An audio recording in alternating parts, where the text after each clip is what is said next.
మిత్రులందరికీ టీఎఫ్ఎస్ సాగుబడికి స్వాగతం అండి. రామ్ రామ్. నా పేరు సూర్యభాస్కర్.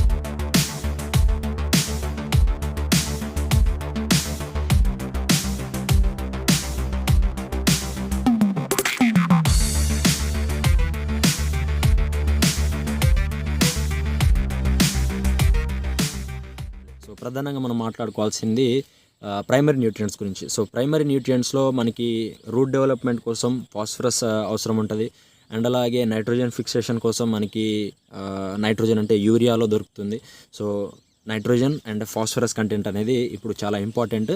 అండ్ ప్రైమరీ న్యూట్రియంట్స్లో పొటాష్ కూడా ఉంటుంది. పొటాషియం ఈ టైం ఫ్రేమ్లో మనకి అంతగా అవసరం ఉండదు. సో ఫ్రూట్ సెట్టింగ్ టైంలో మనకి ఎక్కువగా దాని అవసరం ఉంటుంది. సో అలాగా ఫ్రూట్స్ ఈవెన్గా మొత్తం ప్లాంట్ అంతా కూడా ఈవెన్గా ఫ్రూట్ సెట్టింగ్ కావడానికి కానీ, లేకపోతే ఫ్రూట్స్లోని ఆ గింజ శాతం మంచిగా రావడానికి కానీ, ఫ్రూట్ యొక్క విగరస్ అంటే ఫ్రూట్ హెల్దీగా ఉండడానికి కానీ, సో ఫ్రూట్ ఆకర్షణీయంగా రావడానికి కానీ, ఫ్రూట్ కలరింగ్ రావటం కానీ, సో అలాగా ఓవరాల్గా మనకి మనం ఏదైతే న్యూట్రియంట్స్ ఇస్తామో సో అవన్నీ కూడా సమపాలులుగా మొక్క మొత్తం కూడా వ్యాపించేదానికి ఈ పొటాష్ అనేది పనికొస్తుంది అనమాట. సో ఇప్పుడు మనకు అంత అవసరం లేదు. సో ఇచ్చేటోళ్ళు ఇవ్వచ్చు. సో దాంట్లో అభ్యంతరం ఏం లేదు. కాకపోతే మనం ఏదైతే మ్యూరేట్ ఆఫ్ పొటాష్ ఉందో సో అట్లాంటి మనం సపరేట్గా ఇవ్వాల్సిన అవసరం అయితే లేదు ఇప్పుడు. సో అలాగా మనకి మేజర్ మైక్రోన్యూట్రియంట్స్లో నేను చెప్పేది ఏంటంటే కాంప్లెక్స్ తీసుకోవచ్చు. ఇప్పుడు మనకి 20-20-0-13 ఉంది. సో దాంట్లో పొటాష్ ఉండదు, సల్ఫర్ ఉంటుంది. సో సల్ఫర్ మనకి సెకండరీ న్యూట్రియంట్స్లోకి వస్తుంది. సో సల్ఫర్ యొక్క యూసేజ్ కూడా చాలా ఇంపార్టెన్స్ ఉంటుంది ఈ టైం ఫ్రేమ్లో. సో అలాగా 20-20-0-13లో 20% నైట్రోజన్, 20% ఫాస్ఫరస్ ఉంటుంది అండ్ 13% సల్ఫర్ ఉంటుంది, పొటాష్ ఉండదు ఇందులో. సో దీనికి బదులు సెకండ్ అంటే మనకి సెకండ్ చాయిస్ అంటే 14-35-14 14-35-14 కూడా వేస్తూ ఉంటారు. సో దాంట్లో 14% యూరియా, 35% ఫాస్ఫరస్ కొంచెం ఎక్కువ కంటెంట్ ఉంటుంది అండ్ పొటాష్ కూడా 14% ఉంటుంది. సో దీంట్లో పొటాష్ మనకి నేను ఇంతకుముందు చెప్పినట్లుగా అంతగా అవసరం కాబట్టి సో దాన్ని అయితే నేను రికమెండ్ చేయను. ఒకవేళ వేయదలుచుకుంటే వేసుకోవచ్చు. దాంట్లో నేను సో దాంట్లో మనం వ్యతిరేకించడానికి ఏం లేదు. సో ఇలాగా ప్రధాన పోషకాలు చూసుకోవాలి. అండ్ అలాగే సెకండరీ న్యూట్రియంట్స్లో మనకి ఈ మెగ్నీషియం అండ్ అలాగే కాల్షియం అండ్ సల్ఫర్ కూడా ఈ మూడు కూడా ఇంపార్టెంటే. సో కాల్షియం వచ్చేసి ఓవరాల్ మనకి ప్లాంట్ హెల్తీగా ఉండేదానికి అవకాశం దోహదం చేస్తుంది అనమాట.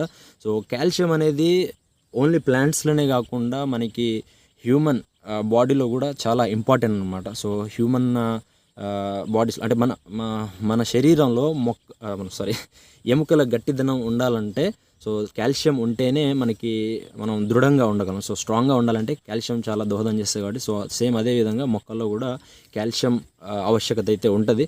సో అలాగా మొక్కలో ఒక దృఢత్వాన్ని ఇచ్చే విధంగా కాల్షియం అనేది దోహదం చేస్తుంది. అండ్ అలాగే ఇది మనకి ఫ్రూట్స్ యొక్క క్వాలిటీలో కూడా చాలా వరకు దోహదం చేస్తుంది అనమాట. సో క్వాలిటీ ఫ్రూట్స్ రావడానికి కానీ, క్వాలిటీ ఫ్రూట్ సెట్టింగ్ రావడానికి కానీ, సో ఓవరాల్గా మనకి మెచ్యూరిటీ ఫ్రూట్ మెచ్యూరిటీ అనేది పక్వం అంటాం కదా. సో అలాగా ఈ ఫ్రూట్ యొక్క మెచ్యూరిటీ సమాంతరంగా రావడానికి కాల్షియం అనేది కూడా దోహదం చేస్తుంది. అండ్ అలాగే ఇంకోటి మనకి మ్యాగ్నీషియం. సో మ్యాగ్నీషియం మనకి ఒక రకంగా ఒక ఫెర్టిలైజర్ అండ్ అలాగే ఒక హార్మోన్ లాగా ఉంటుంది అనమాట. సో ఇది వచ్చేసి మనకి క్లోరోఫిల్ ప్రొడక్షన్లో చాలా వరకు దోహదం చేస్తుంది. సో క్లోరోఫిల్ ప్రొడక్షన్ అంటే నార్మల్గా ఈ కిరణజన్యు సంయోగక్రియ ఏదైతే ఉందో ఫోటోసింథసిస్. సో ఆ ఫోటోసింథసిస్ నుండి క్లోరోప్లాస్ట్ ప్రొడక్ట్ అంటే పచ్చదనం తయారవటానికి ఈ మ్యాగ్నీషియం అనేది దోహదం చేస్తుంది. సో అలాగా ఖచ్చితంగా ఒకవేళ పండాగు తెగుళ్ళు ఒకవేళ లీవ్స్ ఎల్లో కలర్లో మారుతూ ఉంటే కనుక సో అది మనం ఒక రకంగా మనకి మెగ్నీషియం డెఫిషియన్సీ అని కూడా చెప్పుకోవచ్చు. సో అలాగా గ్రీనరీగా ఉండేదానికి మెగ్నీషియం అనేది దోహదం చేస్తుంది. సో ఇప్పుడు హెవీ రెయిన్ఫాల్స్ పడుతూ ఉన్నాయి. సో అలాగా మెగ్నీషియం డెఫిషియన్సీ కూడా వస్తూ ఉంటుంది. సో మనం ఖచ్చితంగా మెగ్నీషియం సల్ఫేట్ అనేది మనకు దొరుకుతూ ఉంటుంది. సో అది మనం స్ప్రే చేసుకోవచ్చు. అండ్ అలాగే సల్ఫర్. సో సల్ఫర్ కూడా నేను చెప్పినట్లుగా అది కూడా ఒకటి ఏంటంటే ఒక కీటకనాశిని. సో సల్ఫర్ వల్ల మనకి వెట్టబుల్ సల్ఫర్ 80% అని దొరుకుతూ ఉంటుంది కదా. సో అది మైట్స్ని చాలా సమర్థవంతంగా కంట్రోల్ చేస్తుంది, వెనకముడతని. సో దాంతోపాటు అది ఒక ఫంగిసైడ్ లాగా కూడా పనికొస్తుంది. అండ్ అలాగే ఒక న్యూట్రియంట్ కూడా అది. సో ఆ విధంగా న్యూట్రియంట్ అండ్ అలాగే మ్యాగ్నీషియం ఏదైతే ఉందో సో సేమ్ అదే విధంగా దీని పనితనం కూడా ఉంటుంది క్లోరోఫిల్ ఫార్మేషన్లో. సో క్లోరోప్లాస్ట్ ఫామ్ అవడానికి గ్రీనరీ అనేది ఎంకరేజ్ అవడానికి, గ్రీనరీ అనేది ఫామ్ అవడానికి ప్లాంట్లో పచ్చదనం ఏర్పడటానికి ఈ సల్ఫర్ కూడా చాలా వరకు దోహదం చేస్తుంది. సో సల్ఫర్ కూడా చాలా major micro nutrient secondary nutrient అనమాట. సో ఈ సల్ఫర్ ఏంటంటే సల్ఫర్ వల్ల మనకి ఏవైతే మనం అదనంగా ఇచ్చే ఫెర్టిలైజర్స్ ఏవైతే ఉన్నాయో సో అవి కూడా సమర్థవంతంగా యూస్ అయ్యే విధంగా ఇది దోహదం చేస్తాయి. సో ఏదైతే సల్ఫర్ ఉందో సో సల్ఫర్తో పాటు మనం ఏదైతే వేరే ఎరువులు ఇస్తామో సో వేరే న్యూట్రియంట్స్ కానీ ఏమైనా ఫెర్టిలైజర్స్ ఇచ్చినప్పుడు సో అవన్నీ కూడా సమాంతరంగా దాంతోపాటు మొక్కకి అందించే విధంగా ఇది దోహదం చేస్తుంది అనమాట. So sulphur also plays a very major role in the plant life అనమాట. సో ఇలాగా ప్రధాన పోషకాలు అండ్ సెకండరీ న్యూట్రియంట్స్ అండ్ అలాగే మైక్రో న్యూట్రియంట్స్ కూడా చూసుకోవాలి. సో మైక్రో న్యూట్రియంట్స్లో మనకి జింక్ అండ్ అలాగే బోరాన్ అని చెప్పాను కదా. సో ఈ జింక్ అండ్ బోరాన్ వల్ల మనకి ఎప్పుడు ఎక్కువగా ప్రాబ్లం వస్తుందంటే ఫ్రూట్స్ వచ్చినాక. సో ఫ్రూట్లో మనకి బోరాన్ లోపం వల్ల కాయలు ఏర్పడిన తర్వాత కూడా మొత్తం పగిలిపోవటం కానీ లేకపోతే బోరాన్ డెఫిషియన్సీ వస్తే కనుక ఫ్లవరింగ్ అంతా కూడా రాలిపోవటానికి అవకాశం ఉంటుంది. సో ఇలాగా ఈ బోరాన్ అనేది ఎక్కువ కనిపిస్తూ ఉంటుంది ఎటువంటి మనకి పత్తిలోనైనా లేకపోతే మిరపలోనైనా. సో ఈ విధంగా ఫ్లవరింగ్ డ్రాప్ అవడానికి ఇది ఒక మేజర్ రోల్ ఉంటుంది. అండ్ అలాగే మనకి జింక్ వచ్చేసి జింక్ వల్ల ఏంటంటే నార్మల్గా మనకి ఇది వరిలో ఎక్కువ కనిపిస్తూ ఉంటుంది, ఎక్కువగా గ్రోతింగ్ అనేది రాదు అండ్ అలాగే పిలక శాతం ఉండదు. అండ్ అలాగే అదే మనకి మిర్చిలో చూసుకుంటే కనుక అసలు గన్పుల మధ్య దూరం చాలా సన్నగిలిపోతుంది అనమాట. సో జింక్ ఒకవేళ లోపం అయితే కనుక సో జింక్ లోపం ఉంటే కనుక మనకి గ్రోత్ అనేది కంప్లీట్గా ఆగిపోతుంది. సో అలాగా గన్పుల మధ్య దూరం తగ్గిపోవటం కానీ సో గ్రోతింగ్ రాకపోవటం కానీ బ్రాంచింగ్ ఆగిపోవటం కానీ సో ఈ విధంగా దీని యొక్క డెఫిషియన్సీ లక్షణాలు అయితే మనకి కనిపిస్తూ ఉంటాయి.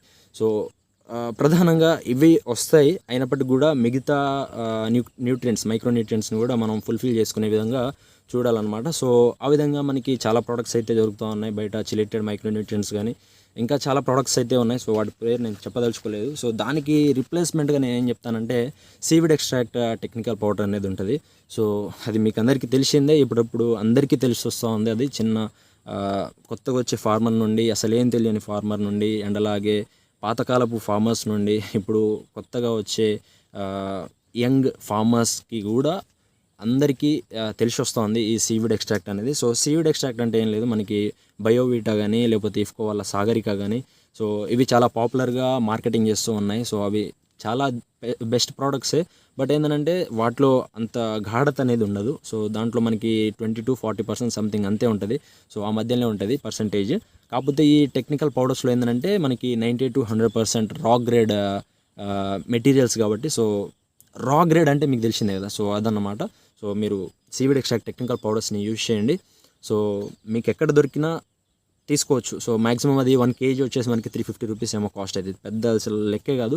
మన అదే ఫోలియో స్ప్రే ఇస్తే కనుక 1 kg వచ్చేసి మనకి 100 పంప్స్ వరకు వచ్చేస్తుంది అనమాట. సో అలాగా మనం ఫర్దర్గా మాట్లాడుకుందాం అండ్ ప్రీవియస్గా కూడా చాలాసార్లు మాట్లాడుకున్నాం సీవీడ్, హ్యూమిక్ ఇంకా వీటి గురించి. అండ్ అలాగే వీటితో పాటు ఫల్విక్ అండ్ అమినో యాసిడ్స్ కూడా నేను రికమెండ్ చేస్తాను డెఫినెట్గా. So amino acids amino acid ఏంటంటే మనం ఇచ్చే ఈ న్యూట్రియంట్స్ ఏవైతే ఉన్నాయో సో ఈ న్యూట్రియంట్స్ వల్ల లోపల అమినో యాసిడ్స్, ప్రోటీన్స్, ఎంజైమ్స్ అన్నీ కూడా ఫామ్ అవుతూ ఉంటాయి.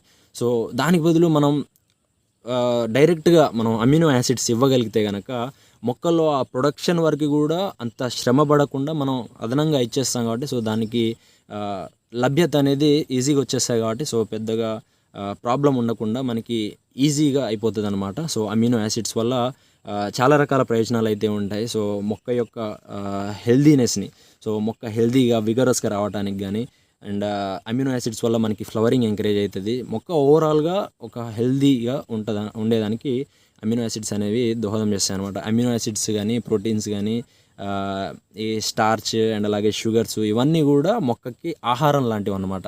సో మనం ఇచ్చే ఈ న్యూట్రియంట్స్ ఏవైతే ఉన్నాయో సో వాటి ద్వారా అది ఆహారాన్ని తయారు చేసుకుంటుంది. సో అదే ఆహారాన్ని మనం డైరెక్ట్ ఇస్తే దాని కడుపు మంచిగా నింపుకుంటుంది కదా. సో అదేవిధంగా శ్రమ లేకుండా నింపుకుంటుంది అనమాట. సో అది అండ్ అలాగే fulvic acid. So fulvic acid కూడా చాలా మంచి ఫెర్టిలైజర్ అనమాట. సో ఇది వచ్చేసి మనకి ఏంటంటే నేలలో ఉండే టాక్సిసిటీ కానీ అండ్ నేలలో ఉండేటువంటి ఈ న్యూట్రియంట్స్ అందని విధంగా ఏవైతే వేస్ట్గా వృధాగా పడి ఉన్నాయో నేలలో, సో అవి మొక్కకి అందే విధంగా అండ్ అలాగే టాక్సిసిటీ అంటే పాయిజన్ మొక్కలు మనకి ఇప్పుడు ఏంటంటే సాయిల్లో ఫెర్టిలైజర్స్ ఏవేవో కెమికల్ ఫెర్టిలైజర్స్ ఇవ్వటం వల్ల సాయిల్ అంతా కూడా డ్యామేజ్ అయిపోయి ఉన్నది కాబట్టి సో ఆ డ్యామేజ్ని కూడా రెక్టిఫై చేసుకోవడానికి ఈ ఫల్విక్ యాసిడ్ అనేది చాలా వరకు దోహదం చేస్తుంది. సో టాక్సిసిటీ లెవెల్స్ని కంట్రోల్ చేస్తుంది, సో పాయిజన్ని తగ్గిస్తుంది. నేలలో ఉండేటువంటి సాయిల్లో ఉండేటువంటి టాక్సిసిటీ పాయిజన్ని తగ్గించి ఇది ఫెర్టైల్ చేస్తుంది చాలా వరకు ఫల్విక్ యాసిడ్ అనేది. అండ్ అలాగే మొక్క యొక్క రూట్స్ ఏవైతే ఉన్నాయో సో వాటి యొక్క పొరల్ని ఆ పర్మియబిలిటీ అని అంటాము. సో ఆ పర్మియబిలిటీని ఇది ఎక్స్పాండ్ చేయటం వల్ల న్యూట్రియంట్స్ అప్టేక్ ఏవైతే ఉందో సో అది చాలా వరకు ఎంకరేజ్ అవుతుంది. ఓకే, మీకు అర్థమైంది కదా. సో ఆ పొరలు ఎక్స్పాండ్ అవ్వటం వల్ల పర్మియబిలిటీ అనేది ఎంకరేజ్ అయ్యి సో అలాగా న్యూట్రియంట్స్ అప్టేక్ కానీ వాటర్ అప్టేక్ కానీ సో ఈ విధంగా న్యూట్రియంట్స్ అప్టేక్ ఉంటే మనకి మొక్క విగరస్గా హెల్తీగా ఉండేదానికి అవకాశం ఉంటుంది. సో ఇవన్నీ కూడా ఏంటంటే నేను పదే చెప్తూ ఉండటం విగరస్ హెల్తీ అనేది ఏంటంటే మొక్క ఆరోగ్యవంతంగా నిండుగా పచ్చదనంగా ఉండేదానికి ఇవన్నీ కూడా దోహదం చేస్తాయి. చాలా చిన్న పరిమాణంలో ఉంటాయి, అయినప్పటికీ కూడా చాలా మేజర్ డ్రాస్టిక్ చేంజెస్ అయితే ఉంటాయి. అవి డెఫిషియన్సీ వచ్చినప్పుడు మనకు అర్థమవుతుంది. బట్ ఇవన్నీ కూడా మనం సమకూర్చుకుంటే కనుక సో అటువంటి లోపలక్షణాలు ఏమీ రాకుండా మనం ముందుగానే కాపాడుకోవచ్చు. సో ఈ విధంగా నేను చెప్పేది ఏంటంటే మనకి ఈ సీవీడ్ ఎక్స్ట్రాక్ట్ హ్యూమిక్ యాసిడ్ కూడా మనకి హ్యూమిక్ యాసిడ్ ఏంటంటే హ్యూమస్ అనేది డెవలప్ చేసి సో వైట్ రూట్స్ని ఎంకరేజ్ చేస్తుంది. సో రూట్ డెవలప్మెంట్ని ఎంకరేజ్ చేస్తుంది, కొత్త వేరు వ్యవస్థని ఇది ఎంకరేజ్ చేస్తుంది. సో ఆ విధంగా రూట్ డెవలప్మెంట్ ఉంటే డెఫినెట్గా మనకి పైన వెజిటేటివ్ గ్రోత్ మొక్క కూడా హెల్తీగా ఉంటుంది. సో ఇదన్నమాట. సో అలాగా ఈ major primary nutrients and secondary nutrients ఏవైతే చెప్పినానో సో వాటికన్నా కూడా ఇవి చాలా ఇంపార్టెంట్. మీరు ఏదైతే సీవీడ్ ఉందో సో సీవీడ్లో మనకి ప్రధాన పోషకాలు ఉంటాయి అండ్ సూక్ష్మ పోషకాలు ఉంటాయి అండ్ సెకండరీ న్యూట్రియంట్స్ ఉంటాయి. సెకండరీ న్యూట్రియంట్స్లో మనకి calcium, magnesium, sulphur and micro న్యూట్రియంట్స్లో ఇవి ఏదైతే జింక్ అండ్ అలాగే అండ్ మాలిబ్డినం, కాపర్ అండ్ ఇంకా చాలా. సో ఈ మైక్రో న్యూట్రియంట్స్ అన్నీ కూడా దాంట్లో నిక్షిప్తమై ఉంటాయి కాబట్టి సో ఓవరాల్ ఫెర్టిలైజర్స్ ఇది ఒక అమృతం లాంటిది మొక్కకి. సో అమృతం ఇస్తే మనకి జీవం ఏ విధంగానైతే మళ్ళీ జీవం పోసుకుంటామో సో ఆ విధంగా అమృతం లాంటిది అనమాట సీవీడ్ ఎక్స్ట్రాక్ట్ అనేది. సో ఒక వరం లాంటిది ప్లాంట్స్కి. సో ఆ విధంగా సీవీడ్ ఎక్స్ట్రాక్ట్లో మనకి ప్రధాన పోషకాలు, secondary nutrients and micro nutrients అన్నీ కూడా సమృద్ధిగా ఉంటాయి. దాంట్లో మనకి అదనంగా auxins, cytokinins and proteins and amino acids కూడా అదనంగా దాంట్లో ఉంటాయి కాబట్టి సో మీరు సీవీడ్ ఎక్స్ట్రాక్ట్ని మాత్రం ఎంత ఎక్కువగా యూజ్ చేయగలిగితే అంత మనకి సాయిల్ ఫెర్టిలిటీ అనేది ఇంక్రీజ్ అవుతుంది. అండ్ అలాగే ఆర్గానిక్ కార్బన్ కూడా ఇంక్రీజ్ అవుతుంది ఈ హ్యూమిక్ యాసిడ్ కానీ లేకపోతే ఫల్విక్ యాసిడ్ అండ్ అలాగే ఈ అమినో యాసిడ్స్ యూజ్ చేయడం వల్ల. సో అలాగా మనకి సాయిల్ ఫెర్టిలిటీ అనేది ఇంక్రీజ్ అవుతుంది, సో టాక్సిసిటీ అనేది తగ్గిపోతుంది. సో ఇది నేను చెప్పదలుచుకుంది, చాలా లెంత్ అయిపోయింది. అండ్ డోసేజెస్ విషయానికి వచ్చేస్తే 2020-013 వచ్చేసి మీకు అందరికీ తెలిసిందే. 2020-013 కానీ 1434-14 కానీ సో ఒక 50 kg ఒక కట్ట ఒక ఎకరానికి వేసుకోవచ్చు. మరి అదనంగా వేయాల్సిన అవసరం ఏం లేదు. అండ్ అలాగే మీరు ఒకవేళ అదనంగా మళ్ళీ యూరియా వేయదలుచుకుంటే ఒకవేళ గ్రోతింగ్ లేదు, పచ్చదనం ఇంకా మంచిగా రావాలి, మొత్తం ఎట్లనో గలీజ్గా ఉంది, మంచిగా అనిపిస్తలేదు అనుకుంటే అప్పుడు మీరు ఒక 25 kg పర్ ఎకరా చొప్పున మీరు అదనంగా ఇవ్వచ్చు యూరియాని. అండ్ సో దీంతోపాటు మనకి ఏంటంటే కాల్షియం, మెగ్నీషియం, సల్ఫర్ చెప్పాను కదా. సో అవి కూడా 50 to 100 kgs ఎంతనే ఇవ్వచ్చు. క్రాప్ లైఫ్లో మనకి ఒక 3 times ఇస్తే సరిపోతుంది. సిఎంఎస్ ఒకవేళ మీరు డైరెక్ట్గా ఇవ్వదలుచుకుంటే, లేకపోతే మనకి ఈ కాల్షియం నైట్రేట్, మెగ్నీషియం సల్ఫేట్ ఇవన్నీ కూడా సపరేట్ డోసేజెస్ అయితే ఉంటాయి. సో మనకి ఇదేందబ్బా సో సీవీడ్ కానీ హ్యూమిక్, ఫల్విక్, అమీనో ఇవన్నీ కూడా మనం ఎంత ఎక్కువ ఇచ్చుకున్నా ఎటువంటి ప్రాబ్లం ఉండదు.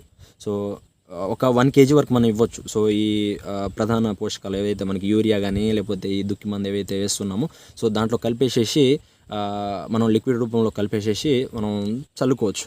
సో ఈ విధంగా ఇవి మాత్రం మీరు డెఫినెట్గా అందించండి.